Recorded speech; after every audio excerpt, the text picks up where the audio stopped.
രാജ്യത്ത് നടക്കുന്ന വലിയ കൊള്ള, ജനാധിപത്യത്തെ അട്ടിമറിച്ച് എല്ലാം അതിസാഹസികമായി തന്റെ ഉള്ളംകൈയിലേക്ക് സ്വാംശീകരിച്ച് അധികാരത്തെ, ജനാധിപത്യത്തെ വെല്ലുവിളിക്കുന്ന നരേന്ദ്രമോദിയും സംഘപരിവാരവും നടത്തുന്ന അധാർമിക ക്രിയകൾക്കെതിരെ അടരാടുന്ന, പോരാടുന്ന നമ്മുടെ നേതാവ് രാഹുൽ ഗാന്ധി. നിങ്ങൾക്കറിയാം, ആ രാഹുൽ ഗാന്ധി നടത്തുന്ന പോരാട്ടത്തിന് ശക്തി പകരണം. അതിന് നമുക്ക് ശക്തി പകരുന്നത് കോൺഗ്രസിന് വിജയിക്കാനല്ല, ഈ ഇന്ത്യ രാജ്യം നിലനിൽക്കാൻ, ഈ രാജ്യം നേടിയെടുക്കാൻ നമ്മുടെ പിതാമഹന്മാർ രക്തം നൽകി, ജീവൻ നൽകി നേടിയെടുത്ത ഇന്ത്യ, ആ ഇന്ത്യ നിലനിൽക്കാൻ, അതിനുവേണ്ടി അവസാനവറ്റം വരെ നമ്മുടെ ചങ്കിൽ ജീവനിലെടുത്തോളം കാലം നമ്മുടെ സിരകളിലൂടെ, നമ്മുടെ ധമനികളിലൂടെ ഓടുന്ന രക്തഓട്ടം നിലക്കുന്നതുവരെ നമ്മൾ അതിനു വേണ്ടി പോരാടും. ഒരു സംശയവുമില്ല. നമ്മുടെ നേതാവ് രാഹുൽ ഗാന്ധി കാണുന്നില്ലേ നിങ്ങൾ? എത്ര കേസുകളാ രാഹുൽ ഗാന്ധിയുടെ പേരിൽ എടുത്തിരിക്കുന്നത്? BJP ഭരിക്കുന്ന മുഴുവൻ സംസ്ഥാനങ്ങളിലും രാഹുൽ ഗാന്ധിയുടെ പേരിൽ കേസ്. എന്തിനാ? RSSന് ചീത്ത പറഞ്ഞതിന്, നരേന്ദ്രമോദിയുടെ പേര് പറഞ്ഞതിന്, അദാനിയുടെ പേര് പറഞ്ഞതിന്, അമിത്ഷായുടെ പേര് പറഞ്ഞതിന്, ഗോൾവാർക്കറുടെ പേര് പറഞ്ഞതിന്, നാഥുറാം ഗോഡ്സെയുടെ പേര് പറഞ്ഞതിന്.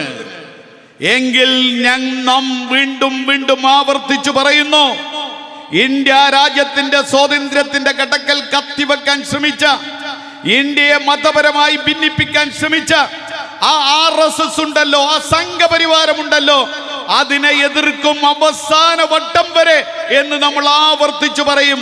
ഗോൾവാർക്കറും ഈ പറയുന്ന ഹെഗ്ഡേവാറും നാഥുറാം ഗോഡ്സെയും ഇന്ത്യയെ കീറിമുറിക്കാൻ ശ്രമിച്ചതിനെ എതിർക്കും. നമ്മുടെ ചങ്കിൽ ചോർ ജീവനിലെടുത്തോളം കാലം ഒരു സംശയവും വേണ്ട. എന്ത് കേസെടുത്താലും 36 കേസ് രാഹുൽ ഗാന്ധിയുടെ പേരിൽ. ഞാനിത് കാണുന്നത് നേരിട്ട് കണ്ട ഒരാളാ. ഞങ്ങൾ വയനാട്ടിൽ രാഹുൽ ഗാന്ധി നോമിനേഷൻ കൊടുക്കാൻ പോവുക. രാഹുൽ ഗാന്ധി വന്നു. കലക്ട്രേറ്റിന് നേരെ മുൻപിലുള്ള ഹോട്ടലിലാണ് ഞങ്ങളൊക്കെ നിൽക്കുന്നത്. അപ്പോൾ നോമിനേഷൻ ഫോമൊക്കെ ഫില്ലപ്പ് ചെയ്തു. രാഹുൽ ഗാന്ധി അതിൻ്റെ അടിയിൽ ഒപ്പുവെച്ചു. അപ്പോൾ ഈ നോമിനേഷൻ ഫോം കൊടുക്കുമ്പോൾ വേറൊരു കാര്യമുണ്ട്.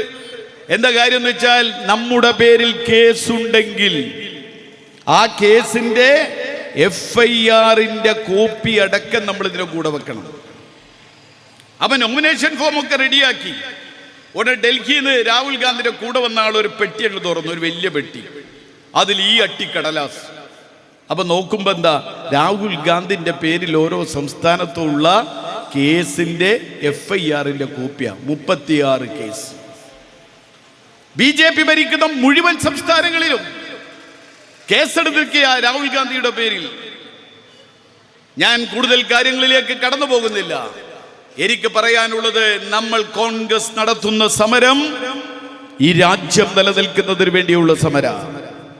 ഈ രാജ്യത്ത് നമ്മുടെ പിതാമഹന്മാർ നമുക്ക് നേടിത്തന്നൊരു ഇന്ത്യയുണ്ടല്ലോ, ആ ഇന്ത്യയെ സംരക്ഷിക്കാൻ, ഇന്ത്യയുടെ മതേതരത്വം സംരക്ഷിക്കാൻ, ഇന്ത്യയുടെ ജനാധിപത്യം സംരക്ഷിക്കാൻ, അതിനുവേണ്ടി രാഹുൽ ഗാന്ധി നടത്തുന്ന നിതാന്തമായ പോരാട്ടങ്ങൾക്ക്, ആ പോരാട്ടങ്ങൾക്ക് ശക്തി പകരേണ്ട ഉത്തരവാദിത്വം നമുക്കുണ്ട്. എന്നും ഈ ചാലിയാറിൻ്റെ ഓരത്ത് കിടക്കുന്ന ഇടവണ്ണപ്പാറയാണെങ്കിലും വാഴക്കാടാണെങ്കിലും എന്നും ഇന്ത്യൻ നാഷണൽ കോൺഗ്രസ് എന്ന് പറയുന്ന പ്രസ്ഥാനത്തിൻ്റെ ശക്തിയും കരുത്തും കഴിഞ്ഞ കാലത്തും നിങ്ങൾക്ക് കാണിച്ചു കൊടുക്കാൻ കഴിഞ്ഞിട്ടുണ്ട്. ഇത്തവണയും നിങ്ങളത് തെളിയിച്ചു കഴിഞ്ഞു എന്നതാണ് യാഥാർത്ഥ്യം. അതിന് നേതൃത്വം നൽകിയ മണ്ഡലം കോൺഗ്രസ് കമ്മിറ്റിയെ, ജയ്സൽ ഇളമരത്തെ, അതിൻ്റെ ഭാരവാഹികളെ, കേരള പ്രദേശ് കോൺഗ്രസ് കമ്മിറ്റിക്ക് വേണ്ടി അഭിനന്ദിക്കുകയാണ്. നിങ്ങൾക്കറിയാം, ഇന്ന് നമ്മളൊരു തെരഞ്ഞെടുപ്പിനെ നേരിടുകയാണ്. ഈ തെരഞ്ഞെടുപ്പിനെ നേരിടുമ്പോൾ കേരളത്തിൻ്റെ ദുര്യോഗപൂർണമായ, ദുസ്സഹമായ അവസ്ഥയെക്കുറിച്ച് ഞാൻ പറയാതെ തന്നെ നിങ്ങൾക്കറിയാം. ഇപ്പോൾ നമ്മളൊക്കെ അതിസമ്പന്നരുടെ കേരളമായി, അതിദരിദ്രരില്ലാത്ത കേരളമാണിത്. അതിൻ്റെ പ്രഖ്യാപനം കഴിഞ്ഞു, ഇല്ലേ? നിങ്ങൾക്കറിയാം, ഇത് പറയുമ്പോൾ എനിക്ക് ഓർമ്മ വരുന്നത് ഇടതുപക്ഷ ജനാധിപത്യ മുന്നണി അധികാരത്തിൽ വരുന്ന സമയത്തൊക്കെ എന്തെങ്കിലും സമ്പൂർണമായി പ്രഖ്യാപിക്കും. നായനാർ മുഖ്യമന്ത്രിയായിരുന്ന കാലത്താണ് സമ്പൂർണ്ണ സാക്ഷരത പ്രഖ്യാപിച്ചത് കേരളത്തിൽ.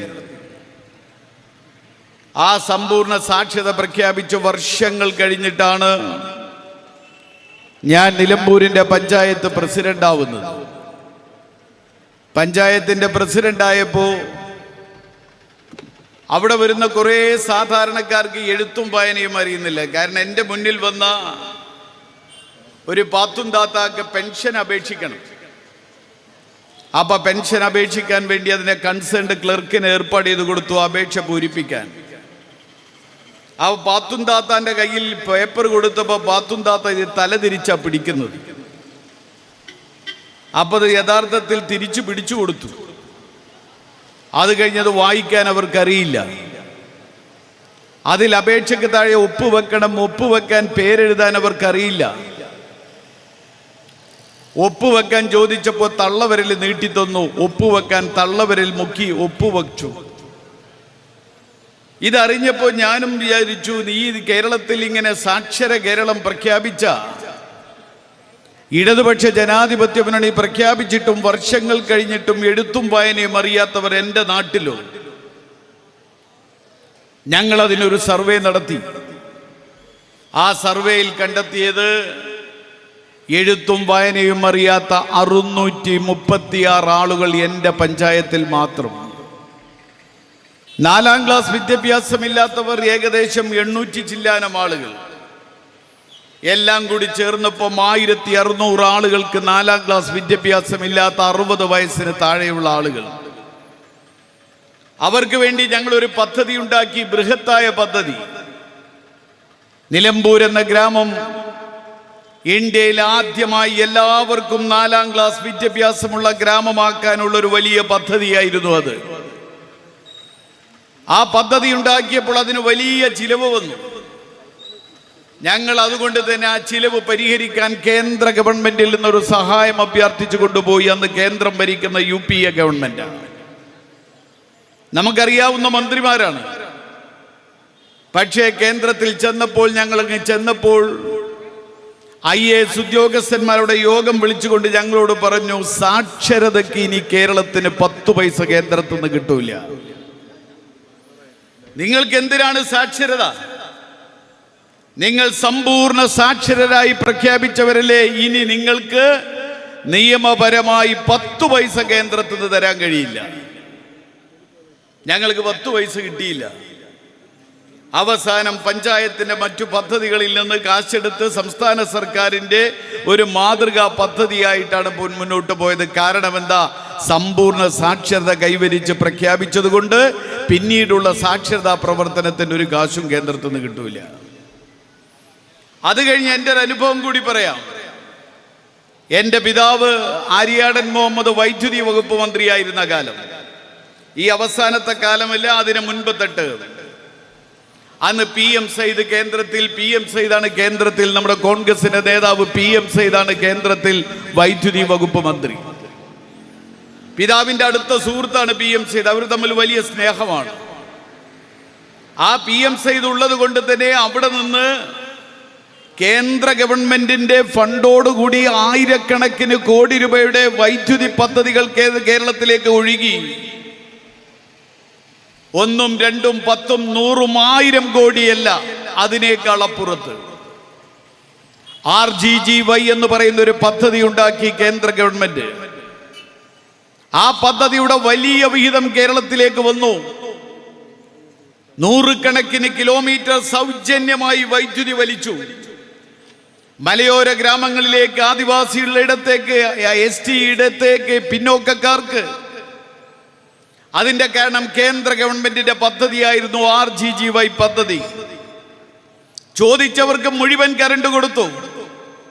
ചോദിച്ചവർക്ക് എന്ന് പറഞ്ഞാൽ മിനിമം ഗ്യാരണ്ടി എഗ്രിമെന്റ് വെച്ചവരൊക്കെ മിനിമം ഗ്യാരണ്ടി എഗ്രിമെന്റ് വലിച്ചെറിഞ്ഞ് സൗജന്യമായ വൈദ്യുതി നമ്മൾ കിലോമീറ്റർ കണക്കിന് കൊടുത്തു കേരളത്തിൽ.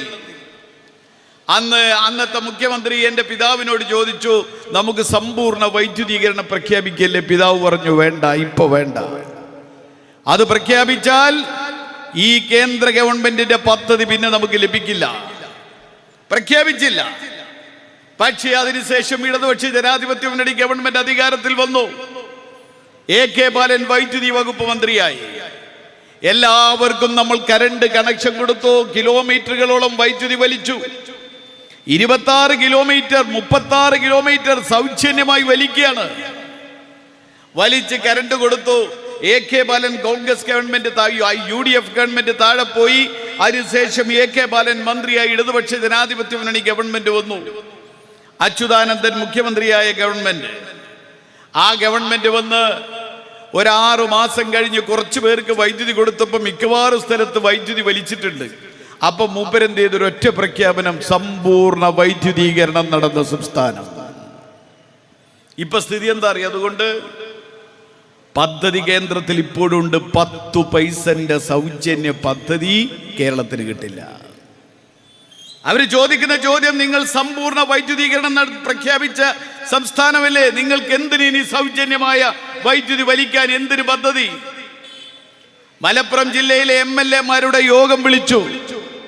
യോഗം വിളിച്ചുകൊണ്ട് വൈദ്യുതി മന്ത്രി യോഗം വിളിച്ചു പറഞ്ഞപ്പോ എല്ലാത്തിനും കാശില്ല, മെറ്റീരിയൽസ് ഇല്ല എന്ന് പറയുമ്പോൾ ഞാൻ ചോദിച്ചു, നേരത്തെ ഒരു RGGY പദ്ധതി ഉണ്ടായിരുന്നല്ലോ. അപ്പൊ പറഞ്ഞു അതിന്റെ പേര് മാറ്റി RDDS ആക്കി. ആ പേര് മാറ്റിക്കോട്ടെ, ആ പദ്ധതി ഇപ്പോ ഇല്ലേ? ആ മന്ത്രി പറഞ്ഞു ഇല്ല, നമുക്ക് കിട്ടൂല. കാരണം എന്താ വെച്ചാൽ നമ്മൾ സമ്പൂർണ്ണ വൈദ്യുതീകരണം പ്രഖ്യാപിച്ചതുകൊണ്ട്.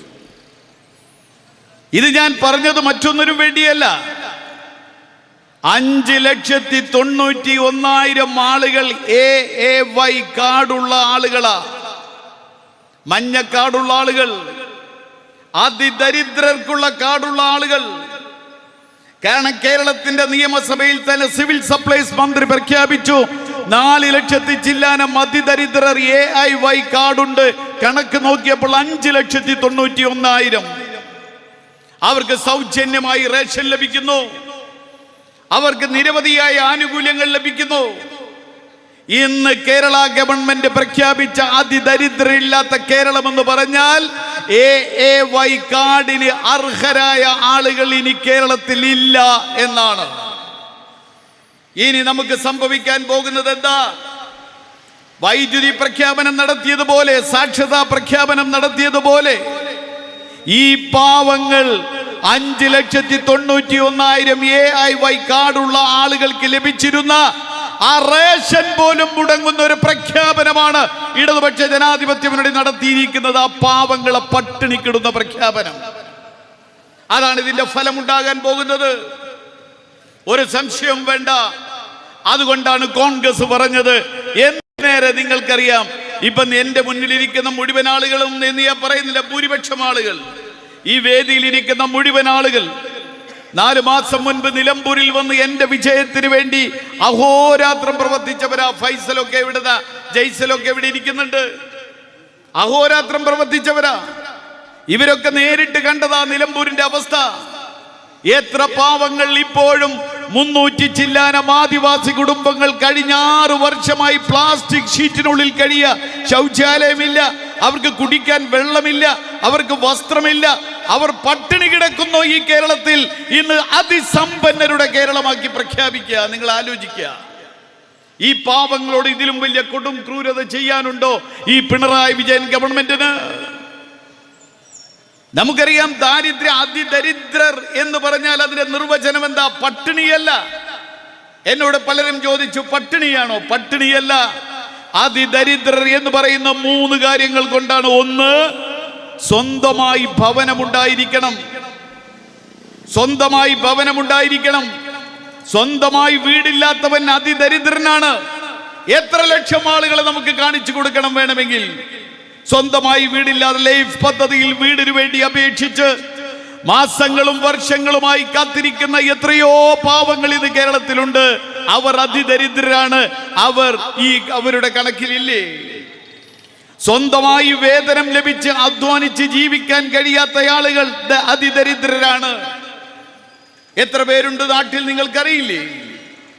മാത്രമല്ല, നമുക്കറിയാം, സ്വന്തമായി ആരോഗ്യ പരിപാലനം നടത്തി ഭക്ഷണം കഴിച്ച് മുന്നോട്ട് പോകാൻ കഴിയാത്ത ആളുകൾ, അവർ അതിദരിദ്രരാണ്. ഇങ്ങനെ നോക്കിയാൽ ലക്ഷക്കണക്കിന് ആളുകൾ, ഈ 3.5 കോടി ജനങ്ങളുള്ള കേരളത്തിലുണ്ട്. ഇവരാരുമില്ല എന്ന് പ്രഖ്യാപിക്കുകയാണ് ഒരു ഗവൺമെന്റ് ഇവരോട് ചെയ്യുന്ന കൊടും ക്രൂരത. നമ്മുടെ നാടിന്റെ സ്ഥിതി എന്താ നിങ്ങൾക്കറിയാം. ഇന്ന് ഇവിടെയൊക്കെ ഉണ്ടോന്ന് എനിക്കറിയില്ല. ഇവിടെയൊക്കെ ബിരിയാണി ചലഞ്ചില്ലേ? ബിരിയാണി ചലഞ്ചും പായസ ചലഞ്ചും. ഞാൻ MLA ആയിട്ട് 4 മാസേ ആയിട്ടുള്ളൂ. 4 മാസത്തിനിടയിൽ എനിക്ക് ചെയ്ത ഏറ്റവും വലിയ ജോലി എന്ന് വെച്ചാൽ 14 വീഡിയോ. എന്തിന്? കിഡ്നി മാറ്റൽ, ലിവർ മാറ്റൽ, ശ്വാസകോശം മാറ്റൽ, മജ്ജ മാറ്റിവെക്കൽ രോഗങ്ങൾക്ക് ജനങ്ങളോട് അഭ്യർത്ഥിക്കുക. നമ്മൾ കൈനീട്ടിക്കൊണ്ട് എൻ്റെ നിയോജക മണ്ഡലത്തിലെ, എൻ്റെ നാട്ടിലെ സാധാരണക്കാരൻ സഹായിക്കണമെന്ന് പറഞ്ഞുകൊണ്ട്. നിങ്ങൾ ആലോചിക്കണം, ഇതിനു മുൻപ് കേരളത്തിൽ ഒരു ഗവൺമെന്റ് ഉണ്ടായിരുന്നു, ഉമ്മൻചാണ്ടിയുടെ ഗവൺമെന്റ്. ആര്യാടൻ മുഹമ്മദും PK കുഞ്ഞാലിക്കുട്ടിയും ഒക്കെ മന്ത്രിയായിരുന്ന ഒരു ഗവൺമെന്റ്. ആ കാലത്ത് നമ്മളൊക്കെ സാധാരണക്കാരന്റെ ചികിത്സ നടത്തിയത് MLA-മാർ മറ്റുള്ളവരോട് സഹായം അഭ്യർത്ഥിച്ചുകൊണ്ടായിരുന്നു. അന്ന് പ്രതിപക്ഷത്തിരിക്കുന്ന കമ്മ്യൂണിസ്റ്റ് മാർക്സിസ്റ്റ് പാർട്ടിയുടെ MLA-ക്ക് പോലും ഒരു ജനങ്ങളോട് സഹായം അഭ്യർത്ഥിച്ചുകൊണ്ട് കൈനീട്ടേണ്ട ഒരവസ്ഥാവിശേഷം കേരളത്തിൽ ഉണ്ടായിരുന്നില്ല. അന്ന് ഫിറോസ് കുന്നുംപറമ്പിലിനെ ആരും കാത്തു നിന്നിരുന്നില്ല. അന്ന് അഡ്വക്കേറ്റ് ഷമീറിനെ കാത്തു നിന്നിരുന്നില്ല. അന്ന് നമ്മൾ പായസ ചലഞ്ചിനെ കുറിച്ച് കേട്ടില്ല. അന്ന് നമ്മൾ ബിരിയാണി ചലഞ്ചിനെ കുറിച്ച് കേട്ടില്ല. അന്ന് നമ്മളൊരു അസുഖം വന്നാൽ, നമുക്കൊരു ശസ്ത്രക്രിയ വേണമെങ്കിൽ നമ്മൾ മുഖ്യമന്ത്രിയുടെ ദുരിതാശ്വാസ നിധിയിലേക്ക് ഒരു അപേക്ഷ കൊടുത്താൽ കാരുണ്യ ബെനഫലൻ ഫണ്ടിൽ നിന്ന്, മുഖ്യമന്ത്രിയുടെ ദുരിതാശ്വാസ നിധിയിൽ നിന്ന്, SC ഫണ്ടിൽ നിന്ന്, ST ഫണ്ടിൽ നിന്ന് നമുക്ക് ആവശ്യമുള്ള തുക നമ്മുടെ ആശുപത്രിയിലേക്ക് എത്തുന്ന സംവിധാനം ഉണ്ടായിരുന്നു, ഇല്ലേ? ഞാൻ MLA ആയി 4 മാസത്തിനുള്ളിൽ 46 അപേക്ഷകൾ മുഖ്യമന്ത്രിക്ക് അയച്ചു. മുഴുവൻ രേഖകൾ വെച്ച് അപ്ലോഡ് ചെയ്തു. ഇന്നേ വരെ 4 മാസമായിട്ടും ഒന്നിനു പോലും ഒരു മറുപടി പോലും ലഭിച്ചിട്ടില്ല. ഇതാണ് കേരളം. ഇത് മാത്രമാണോ ഒരു ഭാഗത്ത്? ഇനി മറ്റൊരു ഭാഗത്ത് നമ്മുടെ ഒരു മെഡിക്കൽ കോളേജിൽ ചെന്ന സ്ഥിതി എന്താ? തിരുവനന്തപുരം മെഡിക്കൽ കോളേജിലെ സ്ഥിതി ഡോക്ടർ ഹാരിസ്, ഇടതുപക്ഷ സഹയാത്രികനായ ഡോക്ടർ ഹാരിസ് തന്നെ നമുക്ക് വിശദീകരിച്ചു തന്നില്ലേ? ഞാൻ അതിലേക്ക് പോകുന്നില്ല. മെഡിക്കൽ കോളേജിൽ അത്യാവശ്യമായി നമ്മളൊരു ശസ്ത്രക്രിയക്ക് പോയാൽ സ്ഥിതി എന്താ? സ്ഥിതി നമുക്കൊരു 1.5 മാസം കഴിഞ്ഞിട്ട് ഡേറ്റ് തരും, ഇല്ലേ? എന്തിനാ അങ്ങനെ ഡേറ്റ് തരുന്നത്? എങ്ങനെയെങ്കിലും നമ്മളൊരു പ്രൈവറ്റ് ആശുപത്രിയിൽ പോയിക്കോട്ടെ എന്ന് തീരുമാനിക്കുക അവര്. എങ്ങനെയെങ്കിലും ഒരു പ്രൈവറ്റ് ആശുപത്രിയിൽ പോയിക്കോട്ടെ. ഇനി പ്രൈവറ്റ് ആശുപത്രിയിൽ പോയാൽ എന്താ? ഒരു ചെറിയ നെഞ്ഞീറലാണെങ്കിലും അവരപ്പോൾ ആൻജിയോഗ്രാം എടുക്കും. എന്നിട്ട് ഡോക്ടർ വരും. ഒരു 90% ബ്ലോക്ക്, ഒരു 80% ബ്ലോക്ക്, ഇപ്പുറത്തൊരു 70% ബ്ലോക്ക് നമ്മളെ വരച്ച് കാണിക്കും. 3 സ്റ്റെന്റ് ഇടണം, അല്ലേ? ഇന്ന് ഞാനും നിങ്ങളും അറിയേണ്ടത്, കേരളത്തിലെ പ്രമുഖമായ പ്രധാന ഹോസ്പിറ്റലുകളൊന്നും ഇന്ന് കേരളീയൻ്റെതും ഇന്ത്യക്കാരൻ്റെതുമല്ല. കേരളത്തിലെ പ്രമുഖമായ ആശുപത്രികൾ 80% ആശുപത്രികളും അമേരിക്കയിലെ സായിപ്പിന്റെ കമ്പനി വിലക്കെടുത്തിരിക്കുന്നു. ബ്ലാക്ക് സ്റ്റോൺ എന്ന് പറയുന്ന ന്യൂയോർക്ക് ബേസ് ചെയ്ത കമ്പനി, അമേരിക്കൻ കമ്പനി. മറ്റൊരു കമ്പനി KKR ഗ്രൂപ്പ് എന്ന് പറയുന്ന വാഷിംഗ്ടൺ ആസ്ഥാനമായ കമ്പനി.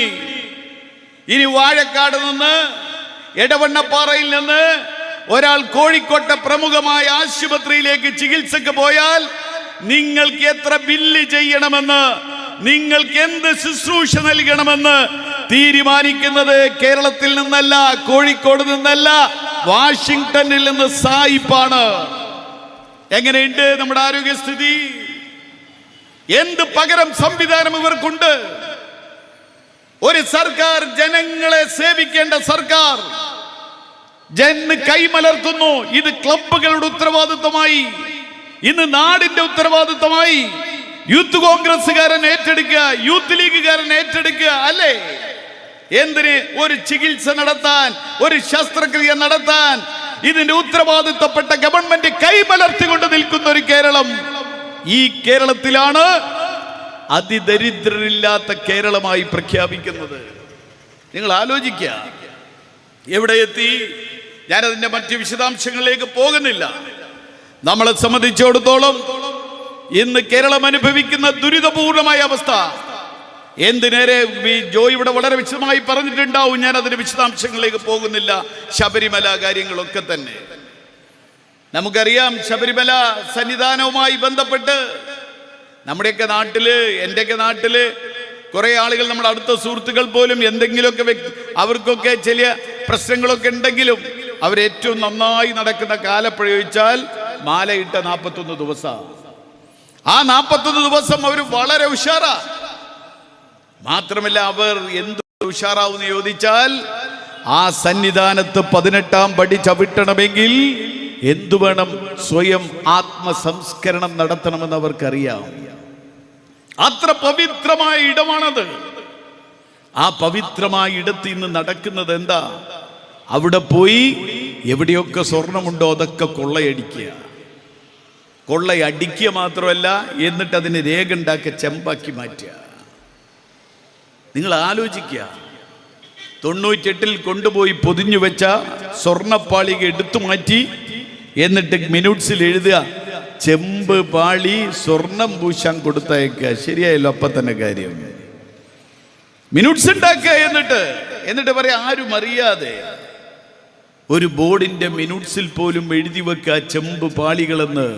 അതും എങ്ങോട്ടാ കൊണ്ടുവന്ന്? വിദേശത്തേക്ക് കൊണ്ടുപോവുക. എത്ര കോടികൾ കൊണ്ടുപോയിട്ടുണ്ട്. ആരാ ഇത് പറയുന്നത്? കോൺഗ്രസ് അല്ല, UDF അല്ല, ഹൈക്കോടതി പറയാ. രാജ്യാന്തരത്തിലെ കൊള്ളക്കാർ ഇന്ത്യ രാജ്യത്തും വിദേശത്തേക്ക് കടത്തുന്നു.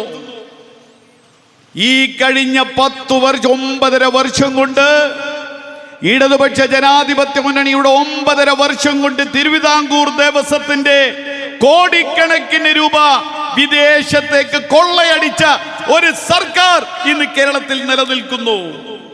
ഞാനതിന്റെ വിശദാംശങ്ങളിലേക്ക് ജോയി പറഞ്ഞതുകൊണ്ട് ഞാനതിലേക്ക് കടന്നു പോകുന്നില്ല.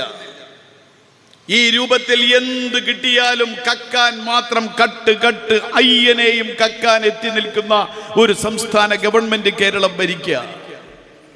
നമ്മളെ സംബന്ധിച്ചിടത്തോളം ഇവിടെ കേരളം മാത്രമല്ല, രാജ്യത്ത് നടക്കുന്ന വലിയ കൊള്ള, ജനാധിപത്യത്തെ അട്ടിമറിച്ച് എല്ലാം അതിസാഹസികമായി തന്റെ ഉള്ളംകൈയിലേക്ക് സ്വാംശീകരിച്ച് അധികാരത്തെ, ജനാധിപത്യത്തെ വെല്ലുവിളിക്കുന്ന നരേന്ദ്രമോദിയും സംഘപരിവാരവും നടത്തുന്ന അധാർമിക ക്രിയകൾക്കെതിരെ അടരാടുന്ന, പോരാടുന്ന നമ്മുടെ നേതാവ് രാഹുൽ ഗാന്ധി. നിങ്ങൾക്കറിയാം, ആ രാഹുൽ ഗാന്ധി നടത്തുന്ന പോരാട്ടത്തിന് ശക്തി പകരണം.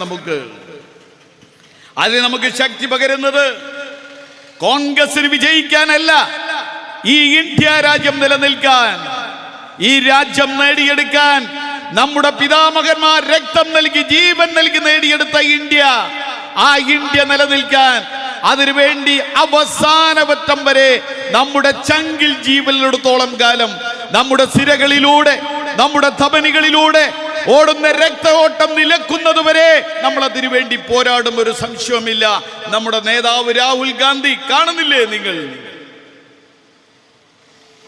എത്ര കേസുകളാണ് രാഹുൽ ഗാന്ധിയുടെ പേരിൽ എടുത്തിരിക്കുന്നത്? BJP ഭരിക്കുന്ന മുഴുവൻ സംസ്ഥാനങ്ങളിലും രാഹുൽ ഗാന്ധിയുടെ പേരിൽ കേസ്. എന്തിനാ? RSSനെ ചീത്ത പറഞ്ഞതിന്, നരേന്ദ്രമോദിയുടെ പേര് പറഞ്ഞതിന്, അദാനിയുടെ പേര് പറഞ്ഞതിന്, അമിത്ഷായുടെ പേര് പറഞ്ഞതിന്, ഗോൾവാർക്കറുടെ പേര് പറഞ്ഞതിന്, നാഥുറാം ഗോഡ്സെയുടെ പേര് പറഞ്ഞതിന്. എങ്കിൽ നാം വീണ്ടും വീണ്ടും ആവർത്തിച്ചു പറയുന്നു, ഇന്ത്യ രാജ്യത്തിന്റെ സ്വാതന്ത്ര്യത്തിന്റെ കടക്കൽ കത്തിവെക്കാൻ ശ്രമിച്ച, ഇന്ത്യയെ മതപരമായി ഭിന്നിപ്പിക്കാൻ ശ്രമിച്ച ആ RSS ഉണ്ടല്ലോ, ആ സംഘപരിവാരമുണ്ടല്ലോ, അതിനെ എതിർക്കും അവസാന വട്ടം വരെ എന്ന് നമ്മൾ ആവർത്തിച്ചു പറയും.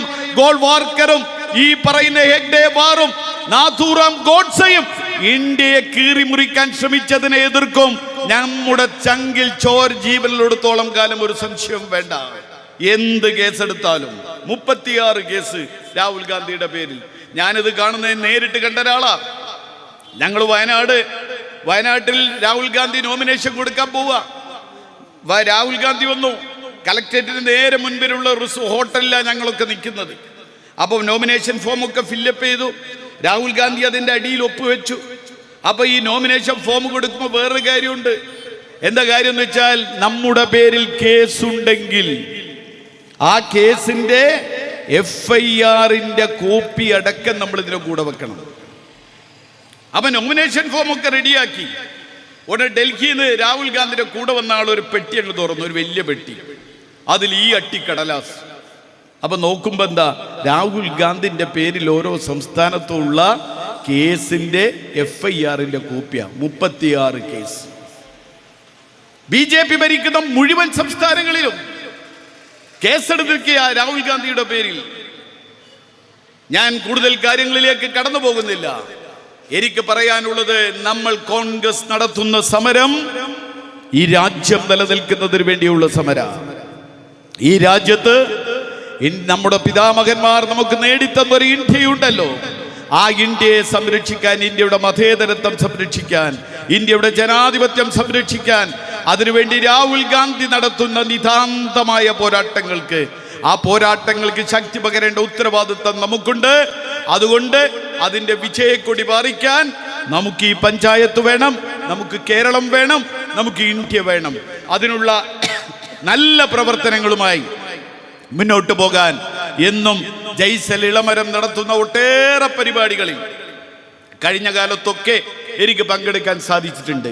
എന്നും മലപ്പുറം ജില്ലയിൽ മാതൃകാപരമായി പ്രവർത്തിക്കുന്ന ഒരു മണ്ഡലം കോൺഗ്രസ് കമ്മിറ്റിയുടെ പേരാണ് വാഴക്കാട് മണ്ഡലം കോൺഗ്രസ് കമ്മിറ്റി എന്ന് അഭിമാനപൂർവ്വം പറയാൻ പറ്റും. കഴിഞ്ഞ കാലത്തെ പ്രവർത്തനങ്ങൾ അത് സംഘടനാ തലത്തിലാണെങ്കിലും കാരുണ്യ പ്രവർത്തന രംഗത്താണെങ്കിലും പാർട്ടിയുടെ മിഷനറി ചലിപ്പിക്കുന്ന കാര്യത്തിലാണെങ്കിലും നിതാന്തമായ പ്രവർത്തനം നടത്തുന്ന ജയ്സൽ ഇളമരത്തെയും ഭാരവാഹികളെയും ഒരിക്കൽ കൂടി അഭിനന്ദിച്ചുകൊണ്ട് ഈ ഒരു പരിപാടിക്ക് എല്ലാവിധ ആശംസകളും നേർന്നുകൊണ്ട് നിർത്തുന്നു. നന്ദി, നമസ്കാരം.